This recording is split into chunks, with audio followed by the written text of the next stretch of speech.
Last week, Australia's best cartoonist, Bill Leak, died of a heart attack at the relatively young age of 61. Leak was a fearless proponent of free speech, and so in the age of political correctness, that made him a target. So much so that he was forced to move house when it was revealed he'd been put on an ISIS hit list after a couple of cartoons lampooning Islam. And when he drew a very poignant cartoon last year about the state of remote Aboriginal communities, he was pursued by the Human Rights Commission under the notorious Section 18C because some people found it to be offensive. And that's the state of free speech in Australia today. You can be sued if someone is offended by something you wrote, drew, or said. Now, also last year, Bill Leak drew this cartoon about the militant LGBTQI $alphabet community. Why? Was he just being racist, sexist, homophobic, xenophobic, Islamophobic, you name it? No, that cartoon was in reaction to this incident back in September last year. Same-sex marriage event off, threats to hotel staff. A ferocious campaign against Christian groups planning to meet on same-sex marriage has forced them to cancel the event at a major hotel next week amid claims of physical threats from marriage equality advocates.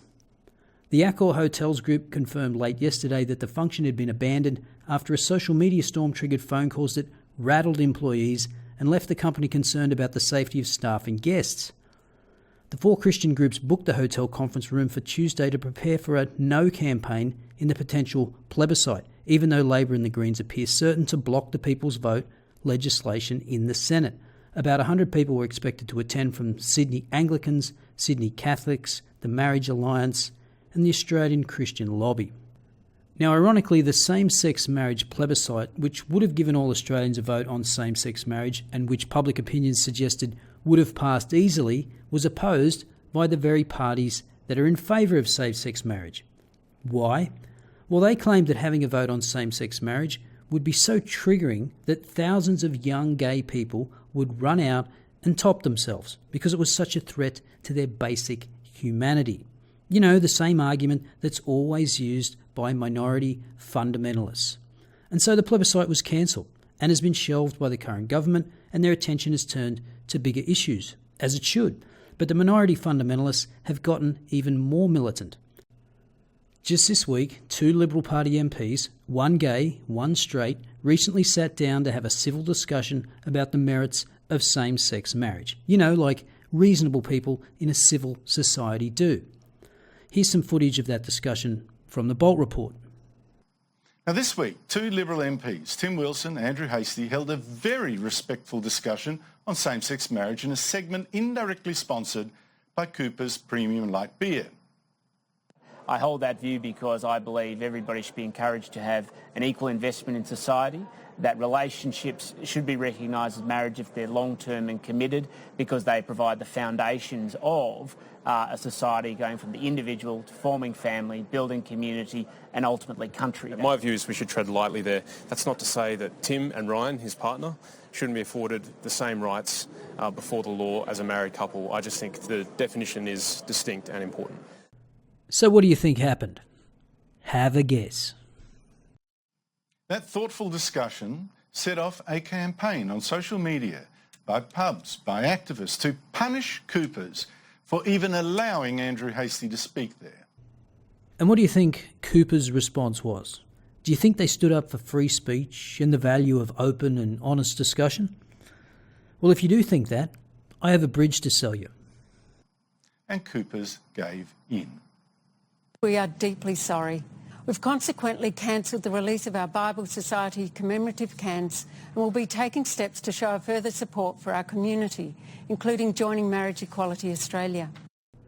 Pathetic. Look at the lifeless, dull expression on her face as she reads this off a cue card. She doesn't believe anything she's saying. She's kowtowing to the politically correct cultural authoritarians. But that's to be somewhat expected. It's very rare for corporations to stand on principle when their livelihood is at stake, although in this case, that would be an exaggeration. They're caving in to a shrill minority. I think Rowan Dean sums up this shrill minority perfectly. The real question surely is more serious, in fact, whether to allow Australians to simply say they do not like it. It's about free speech, correct? 100% correct, Andrew. And what is this Cooper's situation? I guess it had to happen eventually, but it throws into the harshest possible light the totalitarian nature of the entire LGBTIQ community.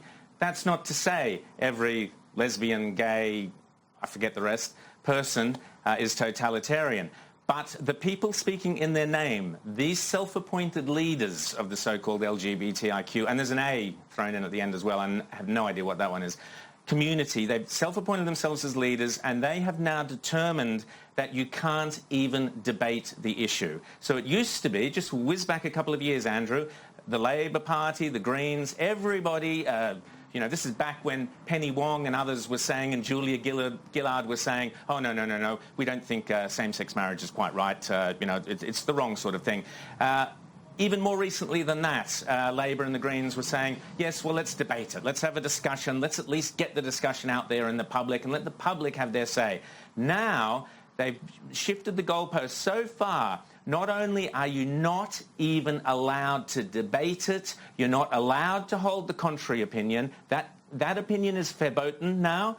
Even discussing it, that's verboten. And if you even sponsor or are any way associated with the two people debating it, as were Cooper's, that's verboten as well. And we're going to slam you. We're going to boycott you. We're going to, make sure your business goes down simply because you've provided a platform for a reasoned and completely balanced debate. So now we have the lie, and this is a lie that I pinpointed and many others pinpointed, and you did, Andrew, a year or so ago. It is no longer about same-sex equality, marriage equality, whatever you want to call it. It is about the LGBTI community telling Australia that their way is the only way, there is no other way, and worse, if you even raise a peep, you are a bad person, you are an evil person, you're denying others their rights, which is complete bunkum. And interestingly, if you did listen to the Coopers debate, both men put forward very good arguments, and they're the arguments that Australians deserve to hear. That's right, the authoritarians don't believe in free speech, and they don't want you to even hear the arguments, because in their simplistic black and white version of the world, they know better. And if you don't agree, you're an evil person. Now, I'm personally for gay marriage, but there's an obvious problem if the alphabet soup fundamentalists are carrying on like this now. What are they going to be like when a couple of lesbians want a wedding cake made by a Christian baker? Do you think they're going to be all right with the Christian baker refusing? Or are they going to insist on cramming their beliefs down the baker's throat? Now, it doesn't end there, because corporate Australia has gotten in on the act.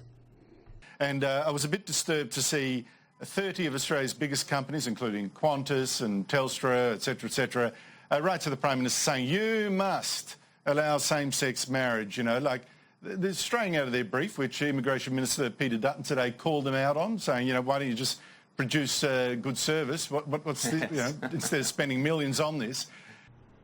And while I didn't play what the Immigration Minister said in this clip, here is part of what he said on 2GB Radio with Ray Hadley. Frankly, I don't care what their stance is on gay marriage. They shouldn't shove their views down our throats. And for Australian products to be boycotted or for Australian companies to be targeted by institutions, by shareholder groups, it's the same in our space where we've got companies who are legitimately contracted to my department, providing services to offshore detention or to refugee services, being boycotted, people stopping investment going into those companies. It's an outrage, and it should be called out for what it is. And frankly, the CEOs would be better off out there arguing at the moment for the economy to be run a particular way, or for tax to be reformed in this way so that they can grow their businesses and grow jobs, as opposed to taking on these moral causes. If they want to run for politics, resign from their position, stick their hand up at the next election, but don't jam your politically correct views down our throats. Well said. Now, it's understandable that companies like Coopers change their tune when their brand and business is being threatened. and that puts them in a vulnerable position when backing social or moral issues. They have to make a careful calculation that any social cause they back must be a popular one. After all, they're looking for approval, for people to think well of them and their brands and businesses. And that's why you should be immediately sceptical of any corporation promoting social causes. Whenever I see a corporation promoting some social issue, I think two things. One, I can't trust the sincerity of your message. And two, why are you wasting shareholders' money on causes that have nothing to do with your core business? At the end of the day, this is just industrial scale virtue signalling, and sometimes corporations get called out for it. Remember the ridiculous Audi commercial during the Super Bowl. In Australia, ANZ put out their own wage gap propaganda ads last year that were extremely unpopular, at least on YouTube, but that doesn't seem to have slowed them down. So I want to finish this video by asking you what we should do about it. Should we employ the same tactics as the Moral Outrage Brigade and boycott products of companies that try to push their politically correct bullshit down our throats? Or do you have some other suggestions? Share your thoughts in the comments below. And while you're at it, don't forget to like this video, subscribe, or support this channel in any way you can. See you next time.